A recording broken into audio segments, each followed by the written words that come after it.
ce soir, j'aimerais vous parler d'un sujet que j'ai intitulé « Cultiver l'immersion dans le Saint-Esprit ». Cultiver l'immersion dans le Saint-Esprit.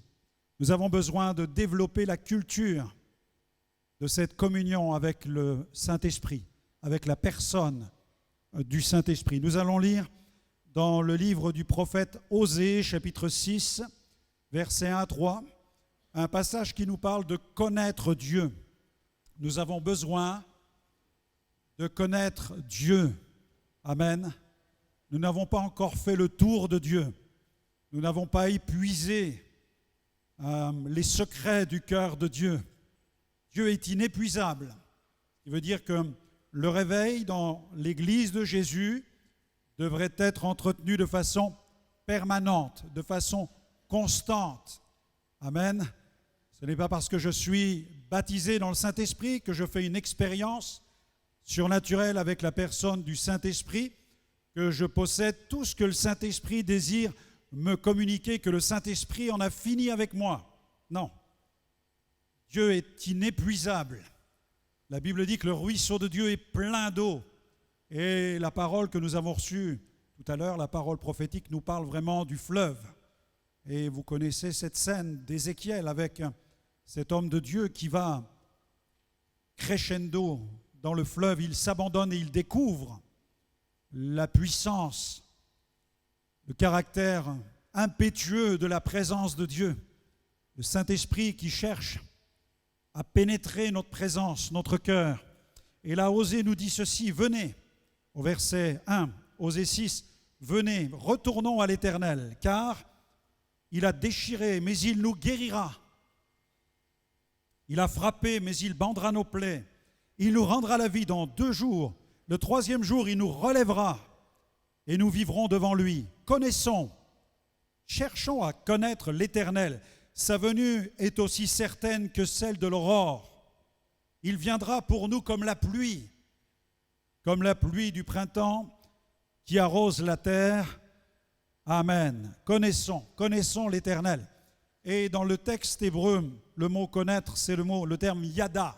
Le terme yada nous parle d'accueillir, de recevoir dans son âme. Connaître Dieu, c'est le recevoir au plus profond de son âme. C'est bien plus qu'avoir fait une faculté de théologie, parce qu'on peut avoir un diplôme en théologie, avoir plusieurs masters, doctorats en théologie, avoir beaucoup de connaissances sur Dieu, mais ne pas connaître Dieu intimement. Et le défi qui nous est lancé dans la parole de Dieu, celui que Jésus a lancé à ses disciples, celui que le Père nous lance en ayant confié à Jésus le Saint-Esprit qui a été répandu sur nous, ce défi, c'est celui de connaître Dieu dans une profonde intimité. D'ailleurs, le mot « yada » en hébreu est utilisé dans Genèse 4, verset 1er, lorsque le texte nous dit « Adam connut Ève ». Adam connut Ève. Ça veut dire qu'il y a eu une véritable fusion.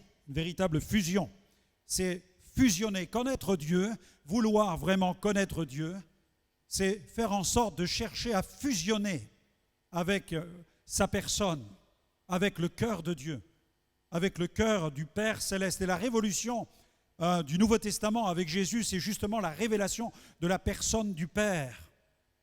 Les disciples avaient besoin de connaître Dieu comme étant leur Père. Dans l'Ancien Testament, le mot Père est utilisé vraiment faiblement sous l'Ancienne Alliance.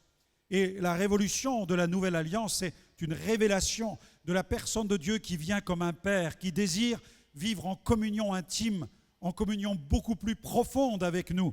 C'est fusionner avec sa présence, c'est chercher à fusionner avec sa parole, c'est chercher à fusionner avec les pensées qui sont dans le cœur du Père. Et c'est fusionner aussi avec les désirs du Père. Quels sont les désirs de notre bon Père céleste? Quels sont ses désirs?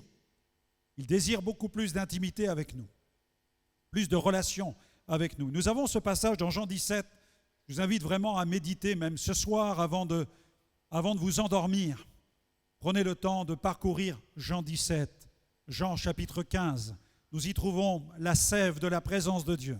Cette intimité avec le Père qui a le pouvoir de nous transformer à l'intérieur, parce que l'Église a besoin de cette communion qui va la transformer. Plus de théologie ne transformera pas l'Église. Nous avons déjà de la théologie, nous en avons de la bonne, nous en avons suffisamment. Mais ce que nous avons surtout besoin, c'est de la présence de Dieu, celui dont nous parlons. Car dans les églises, nous parlons beaucoup de Dieu, nous prêchons au sujet de Dieu, mais nous avons besoin de le rencontrer intimement. Jean 17, versets 1 à 3. Après avoir ainsi parlé, Jésus leva les yeux au ciel et dit, « Père, l'heure est venue, glorifie ton Fils, afin que ton Fils te glorifie selon que tu lui as donné pouvoir sur toute chair, afin qu'il accorde la vie éternelle à tous ceux que tu lui as donnés. » Or, la vie éternelle, c'est quoi? Or, la vie éternelle, c'est des siècles passés dans le ciel à chanter des cantiques au sein d'une chorale peuplée d'anges. Est-ce que c'est comme cela que vous envisagez le ciel? Jésus dit, le ciel, la vie éternelle, c'est qu'ils te connaissent. Toi, le seul vrai Dieu, et celui que tu as envoyé, Jésus-Christ, donc le Fils. Dans Jean 17, versets 22 à 24, toujours dans le même chapitre, « Je leur ai donné la gloire que tu m'as donnée, afin qu'ils soient comme nous, sommes un, moi en eux et toi en moi, afin qu'ils soient parfaitement un et que le monde connaisse que tu m'as envoyé, que tu les as aimés comme tu m'as aimé. Père, je veux que là où je suis, ceux que tu m'as donnés soient aussi avec moi, afin qu'ils voient ma gloire, la gloire que tu m'as donnée parce que tu m'as aimé avant la fondation du monde. Amen. » Il est question ici d'une divine romance, il est question ici d'une véritable histoire d'amour, d'une relation d'intimité avec le Père qui a le pouvoir de nous transformer. Et cette transformation vient du fait que nous réalisons quelle était la relation que Jésus a développée avec son propre Père. Et lorsque nous découvrons la passion que Jésus a eue pour son Père, nous ne pouvons que le suivre, qu'imiter, que chercher à vivre cette relation qu'il avait avec lui-même. Et c'est ce que Jésus désire pour chacun d'entre nous, que nous puissions vivre d'une véritable relation intime avec notre bon Papa Céleste. Le Père et le Fils furent parfaitement unis dans leur nature et dans leur communion. Ils ont été parfaitement un dans leur nature et dans leur communion. Dieu le Père, Dieu le Fils, parfaitement un. Et ce que Jésus désire que nous soyons, c'est que nous soyons parfaitement un avec le Père et le Fils. Non pas que nous devenions comme des dieux, non. Nous sommes appelés à être parfaits dans notre union avec le Père et le Fils, mais nous sommes appelés à participer à la nature divine. C'est ce que déclare la Bible, vous êtes participants de la nature divine. Il y a le Créateur, il y a les créatures. Dieu ne veut pas faire de nous des dieux, mais le texte prophétique de l'Ancien Testament dit « vous serez comme des dieux ». Nous allons ressembler à des dieux. Pourquoi? Dieu habite en lui, Dieu habite en nous. Je ne suis plus la même créature qu'auparavant. Je suis devenu quelqu'un de nouveau. Dieu habite en moi. Je ne suis pas seulement Franck Alexandre, mais je suis Franck Alexandre, un racheté, et Dieu habite dans ma vie. Il règne en moi, le Père, le Fils et le Saint-Esprit. Dieu a fait de moi le temple dans lequel il veut faire éclater sa gloire. Alléluia. C'est pourquoi le texte dit « vous serez comme des dieux ». Il est important de bien l'appréhender et de bien l'interpréter afin de ne pas tomber sur cet écueil qui a amené certains à se prétendre être des dieux sur la terre. Non, notre Dieu est dans le ciel, il règne, il est sur le trône des trônes et il nous envoie le Saint-Esprit pour que nous puissions vivre au plus profond de nous-mêmes la gloire de Dieu. Il est important de chercher à connaître Dieu dans cette intimité. Premier point, considère le Saint-Esprit en tant que personne. Si nous voulons vivre l'immersion dans le Saint-Esprit, il est premièrement nécessaire de connaître le Saint-Esprit et de considérer le Saint-Esprit comme étant une personne, la troisième personne de la Trinité, d'un Dieu qui est indivisible. Nous ne sommes pas polythéistes, nous n'adorons pas trois dieux, nous n'adorons pas un Dieu qui s'appelle le Père, un autre Dieu qui s'appelle le Fils, un autre Dieu qui s'appellerait le Saint-Esprit. Nous n'avons qu'un seul Dieu, la Bible dit qu'il n'y a qu'un seul Dieu. Et ce seul Dieu-là est tout à la fois Père, Fils et Saint-Esprit. Alléluia. Il est indivisible. Et nous sommes appelés à manifester, à montrer du respect, de la considération pour le Saint-Esprit parce qu'il est une personne. Et trop souvent dans l'Église, le Saint-Esprit est négligé parce qu'il est perçu comme une puissance. Quand on parle de l'onction du Saint-Esprit, nous ne parlons pas d'une puissance, bien que le Saint-Esprit soit très puissant, hyper puissant, puisqu'il est puissance créatrice de l'univers. Mais nous ne parlons pas seulement d'une puissance, mais nous parlons de la personne du Saint-Esprit qui libère la puissance du Père. Alléluia, la puissance de Dieu. C'est pourquoi nous devons l'honorer, l'accueillir et lui souhaiter la bienvenue dans notre cœur et lui dire, Saint-Esprit, viens au plus profond de nous-mêmes. La semaine dernière, au cours de la nuit, j'ai été entraîné dans un songe et dans ce songe, j'étais entraîné dans une conférence où il y avait peu de personnes, peu de pasteurs. C'est une conférence pastorale, mais les pasteurs étaient avec un auditoire très maigre. C'était comme une extinction. Le mot extinction est venu dans mon esprit pendant que j'avais ce songe. Et je circulais dans les rangs à l'intérieur de cette rencontre qui réunissait tous ces serviteurs de Dieu. Et à un moment, quelqu'un a pris la parole derrière le pupitre et il tenait un livre sur le Saint-Esprit. Dieu sait que j'aime les livres sur le Saint-Esprit, parce que beaucoup de pasteurs, nous lisons bien des livres qui traitent des revivalistes, de ceux que Dieu a utilisés dans l'histoire de l'Église. J'ai eu l'occasion d'écrire quelques ouvrages. J'aime les bons livres qui parlent du Saint-Esprit. Et en prenant la parole, ce pasteur présentait son dernier ouvrage et il voulait le valider en faisant référence à un théologien qui avait lu son ouvrage et qui attestait ce qui était marqué à l'intérieur. Mais en fait, la salle était vide. Le mouvement était en voie d'extinction, ce mouvement-là, cette conférence de pasteurs. Je ne sais pas quel était le nom de ces dénominations, ça n'est pas important, mais la scène que j'avais, c'était des gens qui avaient la charge justement d'enseigner l'Église, d'être les leaders principaux de l'Église. Et celui qui présentait cet ouvrage, tout le monde l'écoutait, tous les cheveux dans la salle étaient grisonnants. C'était vraiment l'extinction de quelque chose et le livre n'allait rien changer, le théologien n'allait rien changer. Nous pouvons produire autant de livres que nous voulons, mais si nous n'avons pas cette relation intime avec la personne du Saint-Esprit, nous passons à côté de l'essentiel. Nous avons besoin de le connaître. Nous avons besoin de le rencontrer. Je lisais cet article il y a quelque temps de ce virtuose. C'était un violoniste, Joshua Bell. Et il s'est rendu dans le métro de Washington, D.C. Et là, dans le métro, il a pris son violon, un violon qui coûte plus de 3 millions de dollars. Peut-être un Stradivarius, certainement. Il a commencé à jouer du violon et il a joué plusieurs morceaux. Pendant 45 minutes, 6 morceaux majeurs de Bach. Et il a même récolté 32 dollars pour la prestation. Mais les gens sont passés, plus de 1000 personnes. Des caméras cachées étaient braquées sur lui pour voir comment les gens allaient accueillir cette interprétation, ce morceau joué par un virtuose.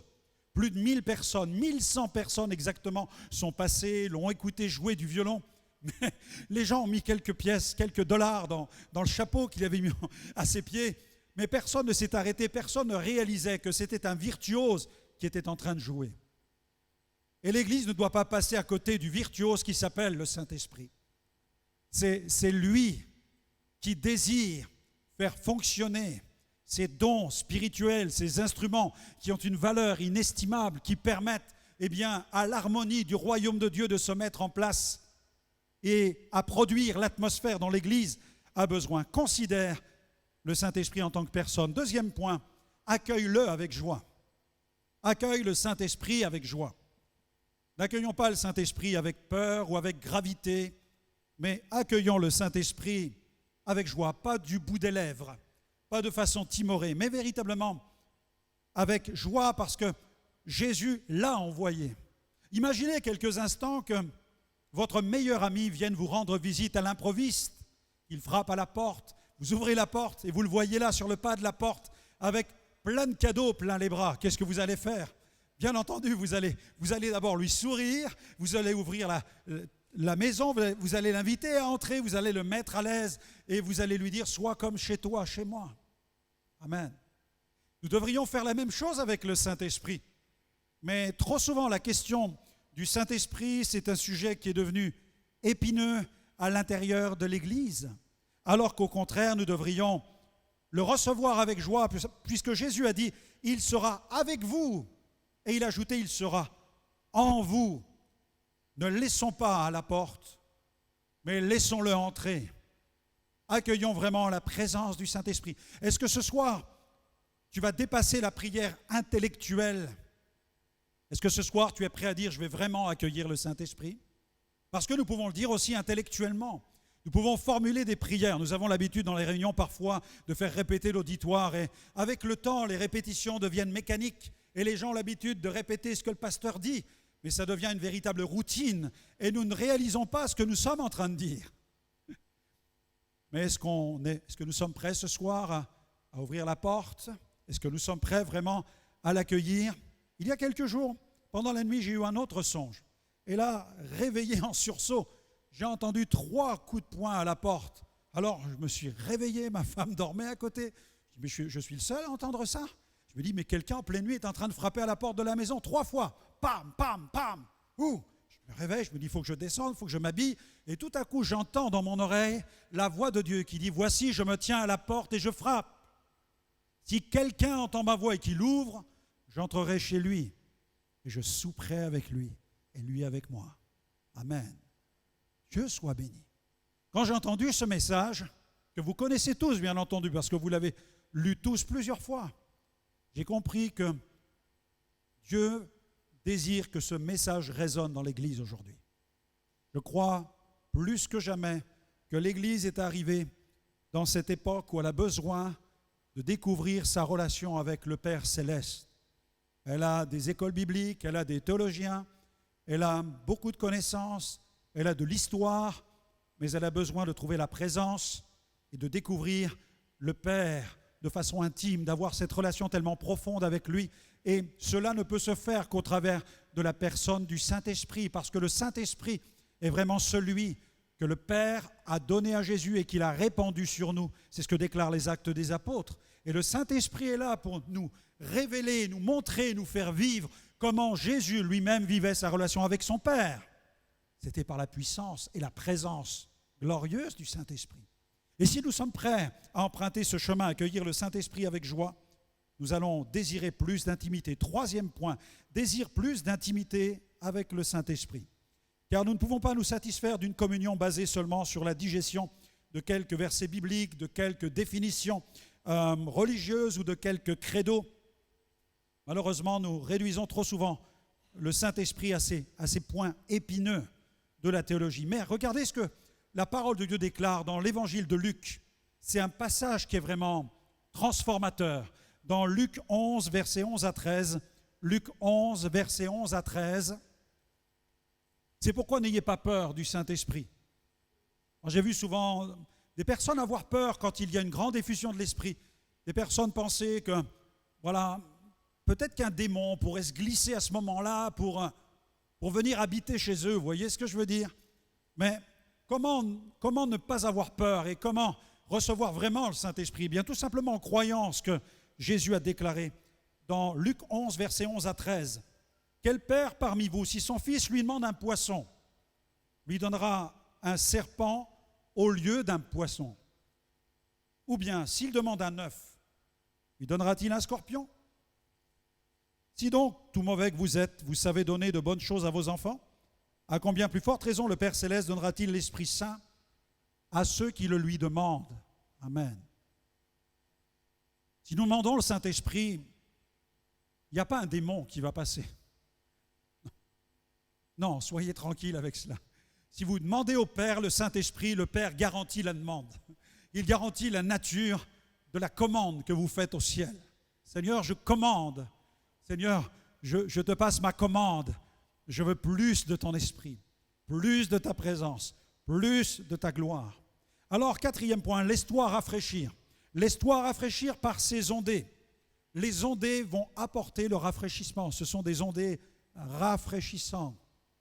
Des effluves qui sont vivifiantes, saintes, pures et vivifiantes. Les effluves du Saint-Esprit. Corée en a fait l'expérience. Dans le psaume 42, verset 7, regardez ce chantre. On attribue souvent à David ce passage, mais il s'agit d'un chanteur issu de la famille de Corée. Dans psaume 42, verset 7, il est en train de parler de la visitation du Saint-Esprit, de ce que le Saint-Esprit produisait. au-dedans de lui-même, au plus profond de son cœur. Et il le vivait comme le passage d'un flot. Nous ne sommes pas là dans une démarche intellectuelle, et je ne dis pas que l'intelligence, je ne suis pas en train d'affirmer que l'intelligence ne sert à rien. Dieu nous a donné de l'intelligence pour peser les choses, pour les discerner, mais on ne peut pas développer une relation avec un être aimé seulement sur la base de l'intellect. Je ne peux pas passer mon temps à parler intelligemment à ma femme. Je dis suffisamment de bêtises pour cela. Elle ne peut pas se satisfaire de mon intelligence, mais elle a besoin de sentir les vibrations qui viennent de mon cœur. Et pourquoi en serait-il autrement avec le Père qui est dans le ciel? Est-ce qu'on va se présenter devant Dieu et puis lui montrer qu'on connaît autant de versets, qu'on connaît autant de promesses? On va essayer de le convaincre que nous sommes suffisamment spirituels, des bons chrétiens ou des bons pasteurs. On essaye de lui prouver, tu vois, Seigneur, j'ai bac plus tant, j'ai fait tant d'années de théologie, j'ai lu tant de livres, écrit tant de choses, prêché dans tant de conférences. Waouh, Dieu, tu dois être satisfait avec moi. T'as vu, je suis vraiment quelqu'un de bien dans ton royaume. Je suis une bonne vitrine pour ton royaume. Non, non, ma femme ne peut pas se satisfaire de cela. Elle cherche mon âme, elle cherche mon cœur, elle cherche mes vibrations. Et voilà pourquoi bien des chrétiens ne parviennent pas à demeurer dans la vie de l'Église, parce qu'ils viennent à l'Église pour satisfaire un devoir religieux, mais ils ne viennent pas pour connaître Dieu ou recevoir Dieu davantage dans leur vie. Corée déclare ceci, psaume 42, verset 7, « Un flot appelle un autre flot. Au bruit de tes ondées, toutes tes vagues et tous tes flots passent sur moi. » Oh, pasteur, mais moi un jour, le flot est passé sur moi. J'ai parlé en langue. Oui, mais où est l'autre flot? Un flot est passé, mais où est l'autre flot? Et Dieu m'a parlé par cette parole, et Dieu m'a parlé par une autre parole. Vous avez dans Acte 2 l'effusion du Saint-Esprit dans la chambre haute, mais vous avez Acte 4 où les mêmes qui étaient là sont tout à nouveau remplis du Saint-Esprit. Nous pensons que l'expérience du baptême dans le Saint-Esprit est une expérience complète et définitive, mais c'est une erreur.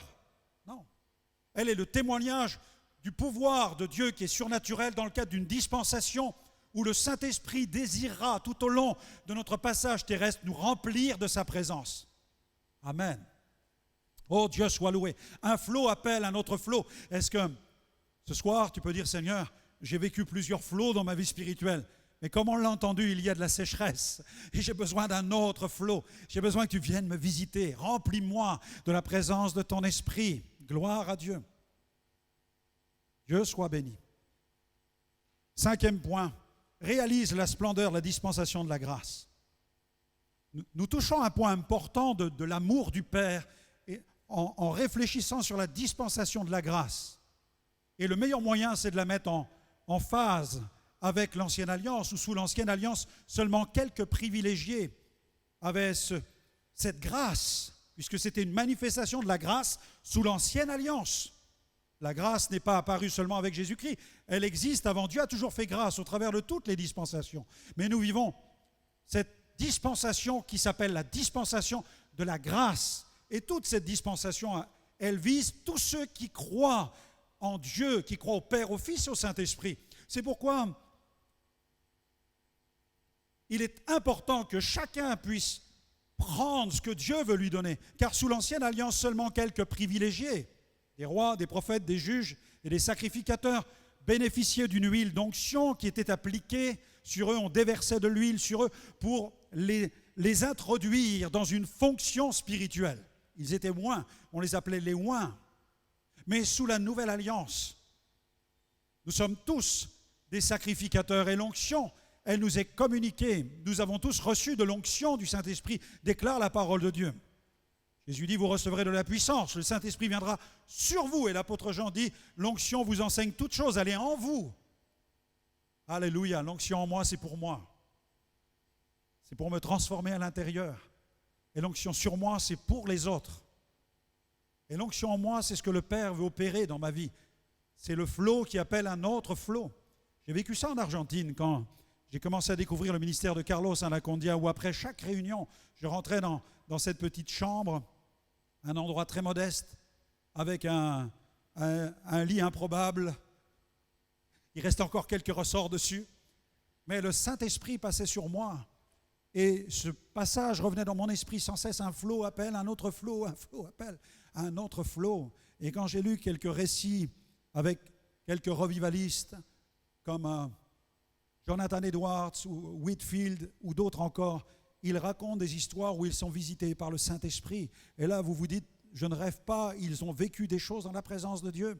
Je prie que Dieu vous visite dans ces réunions, pendant les chants, pendant que les prédicateurs prêchent. Ne limitons pas l'action du Saint-Esprit, ne l'enfermons pas dans un prédicateur, dans une personne, dans une réunion, dans un groupe, mais soyons ouverts à ce que le Saint-Esprit va communiquer à chacun d'entre nous tout au long des jours que nous allons vivre et même après, bien entendu, car il n'est pas limité à une seule conférence ou à une seule rencontre.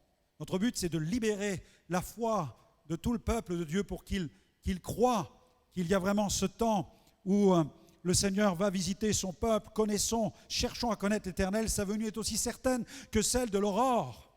Amen. L'aurore. Demain matin, il y aura l'aurore. Elle va venir. C'est le crépuscule, mais ensuite vient le lever du soleil. Et on ne peut pas l'empêcher de se lever de la même manière qu'on ne peut pas empêcher le Saint-Esprit de faire son travail. Dieu soit béni. 6e point. Ce soir, laisse infuser la présence de Dieu. Laisse infuser. Souvent, j'emploie dans les conférences comme celle-ci l'image, vous le savez, je l'ai employé plusieurs fois, du sachet de thé qui est plongé dans l'eau frémissante. Un jour, j'ai dit dans l'eau chaude, il y a une dame qui m'a attrapé à la sortie. Elle m'a dit, pasteur, non, moi je bois du thé, il ne faut pas que l'eau soit chaude, il faut qu'elle soit frémissante. J'ai dit, ah bon, pourquoi? Elle me dit, c'est pour les arômes. Je dis, je prends. Alléluia. Vous savez, c'est comme le vin nouveau. À cause de la fermentation, il produit l'effervescence. Eh bien, le Saint-Esprit, il produit des frémissements dans la présence de Dieu. Et on peut bénir le Seigneur parce que nous devons aussi prendre le temps d'infuser, c'est-à-dire de tremper notre vie spirituelle. Il ne suffit pas de faire son trésor quotidien tous les matins en lisant rapidement le petit texte et en disant « j'ai fait mon culte personnel ». Vous savez, souvent, c'est ce qu'on entend. Est-ce que nous avons des temps dans la vie de l'Église pour être infusés, des temps où nous allons,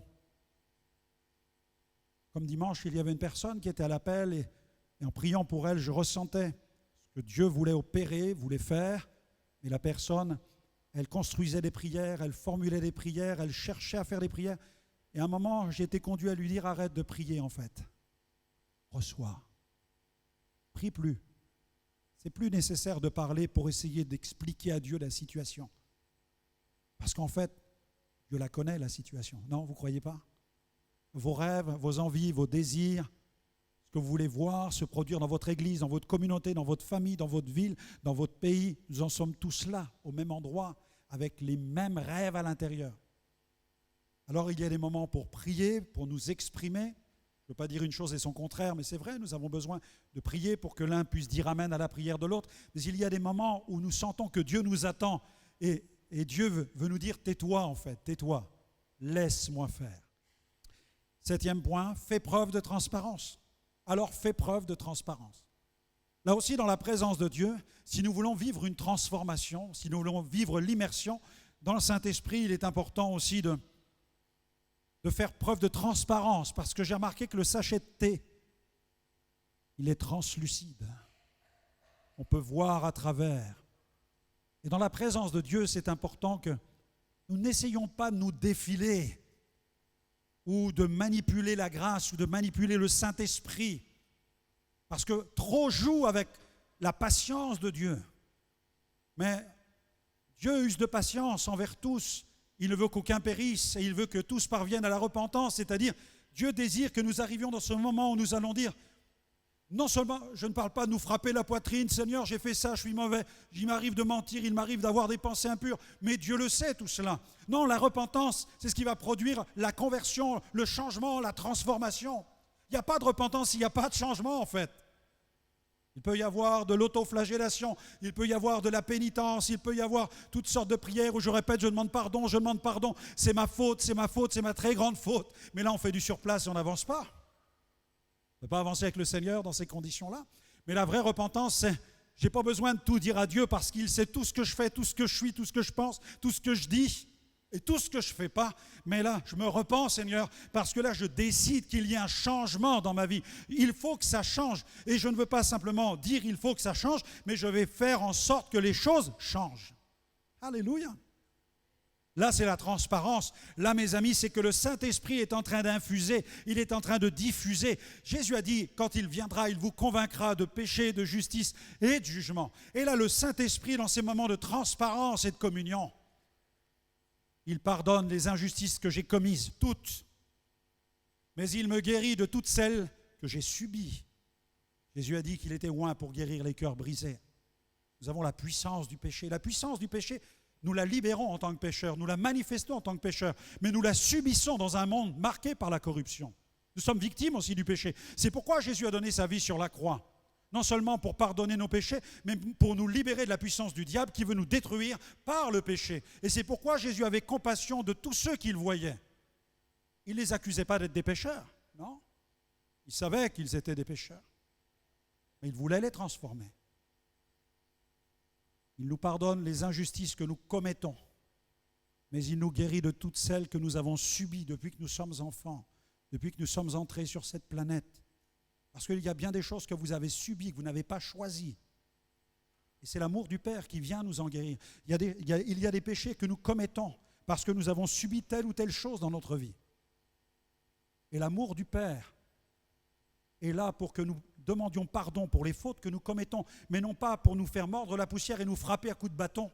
Repens-toi de tes péchés. Non, ce n'est pas ce que le Père fait, ce n'est pas la mentalité du Père dans la parabole du Fils prodigue, ce n'est pas ce que nous voyons. Non. Il l'attend avec impatience, il scrute l'horizon. Et quand il le voit, il court, il le prend dans ses bras, il l'embrasse pour le relever et le restaurer. Alléluia. Les injustices que nous avons pu commettre, les injustices qu'on nous a fait subir. Et il nous aime tellement qu'il va nous transformer pour que nous ressemblions à Jésus. J'arrive bientôt à la fin. Faire preuve de transparence. Dernier point, laisse-le transformer ton atmosphère intérieure. Laisse-le transformer ton atmosphère intérieure. Dans Romains 15, verset 13, il y a ce merveilleux verset où il est dit que le Dieu de l'espérance vous remplisse de toute joie. Amen. Oh, alléluia. Des fois dans l'église, il y a de la joie, mais je remarque qu'elle est souvent très profonde. Les gens ont une joie très profonde. Le Saint-Esprit l'a fait remonter à la surface. Alléluia.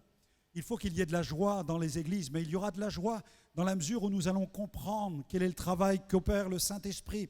D'ailleurs, Paul enseigne dans 1 Corinthiens 3,16, vous êtes le temple du Saint-Esprit. Romains 15, 13, que le Dieu d'espérance vous remplisse de toute joie, de toute paix dans la foi, pour que vous abondiez en espérance par la puissance du Saint-Esprit. Vous allez abonder en espérance.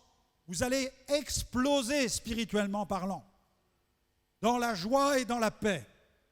Amen. On peut être rempli de joie et rempli de paix, on peut avoir une paix extrêmement joyeuse. Gloire à Dieu. C'est la culture du royaume de Dieu en fait. C'est pas je suis en paix et après je suis joyeux et je suis exubérant. Non. C'est laisser faire le Saint-Esprit.